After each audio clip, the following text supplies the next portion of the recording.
Assalamualaikum warahmatullahi wabarakatuh. Selamat datang di channel Fatma Ulinuha. Silakan klik tombol subscribe untuk turut serta mensiarkan agama Islam. Sebelum menyimak kisahnya, sempatkanlah tulis sholawat di kolom komentar sebagai tanda penghormatan kita kepada Nabi tercinta. Di pinggiran Chicago, terdapat penjara federal dengan tingkat keamanan maksimum yang terkenal sebagai tempat para kriminal berbahaya. Penjara itu penuh dengan kekerasan, balas dendam, dan perebutan kekuasaan antar geng. Di sana, tidak ada hari tanpa pertengkaran berdarah. Para tahanan saling memusuhi, dan bahkan para sipir mulai lelah menghadapi kekacauan yang terus-menerus. Namun, suasana itu mulai berubah ketika Malik dipindahkan ke penjara tersebut. Malik adalah mantan pemimpin geng yang dulu dikenal kejam. Ia dihukum seumur hidup atas berbagai kejahatan berat, termasuk pembunuhan. Namun, di penjara sebelumnya, Malik mengalami titik balik hidupnya.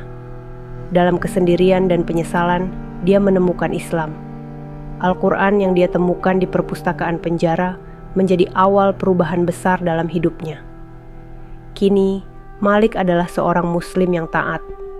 Ketika tiba di penjara baru, Malik langsung menarik perhatian. Karena kepribadiannya yang berbeda. Dia tidak bergabung dengan geng manapun, tidak terlibat dalam kekerasan, dan selalu terlihat tenang, bahkan saat diprovokasi. Sebaliknya, dia justru sering membantu tahanan lain tanpa pamrih. Pada suatu hari, seorang tahanan muda bernama Louis, anggota geng kecil yang sering menjadi korban intimidasi, hampir tewas dalam serangan brutal oleh geng lawan. Malik yang kebetulan berada di tempat kejadian, melindungi Louis tanpa ragu. Ia berdiri menghadang para penyerang meskipun tahu nyawanya sendiri dalam bahaya.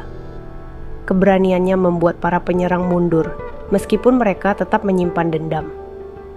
Louis, yang sebelumnya merasa hidupnya tidak berarti, merasa berhutang nyawa kepada Malik. Dalam perbincangan di sel, Louis bertanya, "Kenapa kau menyelamatkanku? Kau bahkan tidak mengenalku." Malik menjawab dengan tenang, "Islam mengajarkan untuk melindungi sesama manusia. Kita semua adalah makhluk Sang Pencipta. Aku tidak butuh alasan untuk menolongmu, Louis." Louis mulai penasaran. Dia sering melihat Malik membaca Al-Quran atau sholat dengan khusyuk. Di tengah malam, Louis mulai bertanya lebih banyak tentang Islam. Malik menjelaskan bahwa Islam adalah jalan kedamaian dan pengampunan. Tuhan mencintai mereka yang bertobat dan kembali kepadanya, kata Malik. Kata-kata itu membekas dalam hati Louis. Louis bukan satu-satunya yang memperhatikan Malik. Beberapa tahanan lain mulai terinspirasi oleh kedamaian yang dipancarkan Malik. Mereka melihat bagaimana Malik tetap tenang, bahkan saat dihina atau diancam. Suatu ketika, seorang anggota geng besar yang pernah berselisih dengan Malik sengaja mematahkan rak Al-Quran di ruang ibadah kecil penjara. Alih-alih marah, Malik memperbaikinya dengan sabar. Tahanan lain yang menyaksikan peristiwa itu mulai mempertanyakan jalan hidup mereka sendiri.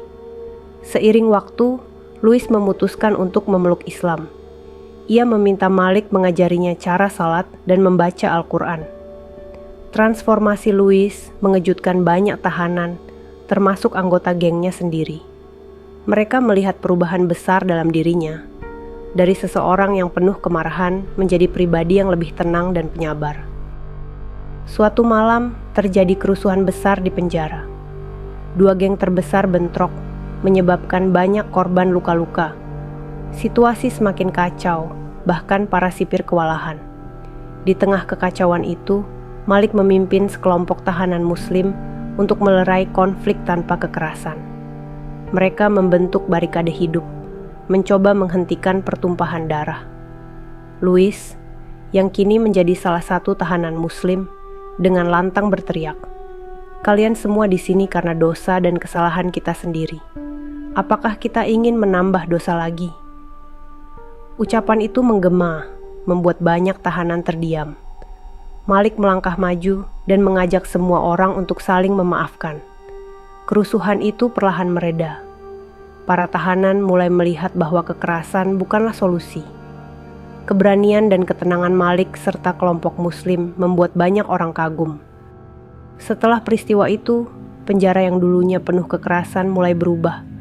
Semakin banyak tahanan yang tertarik untuk mempelajari Islam. Malik dan Louis memimpin kelompok kajian kecil di sela-sela waktu.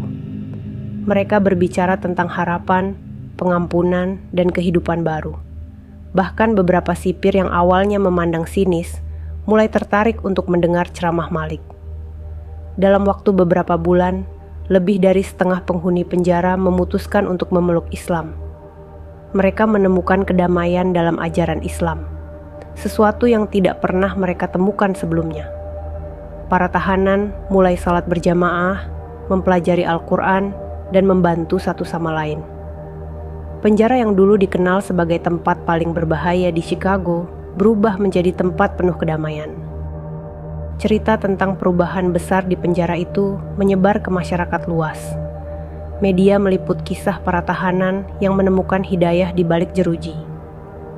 Malik, meskipun tidak pernah keluar dari penjara, menjadi simbol perubahan. Ia meninggal beberapa tahun kemudian karena sakit, tetapi ajarannya terus hidup di hati para tahanan yang pernah ia bimbing. Penjara itu kini dikenal sebagai penjara kedamaian, tempat di mana banyak orang menemukan jalan kembali kepada Tuhan. Cahaya Islam yang dibawa Malik telah mengubah tempat tergelap menjadi sumber inspirasi. Demikian tadi kisah yang dapat saya sampaikan. Semoga bisa menambah kualitas keimanan kita. Amin. Wassalamualaikum warahmatullahi wabarakatuh.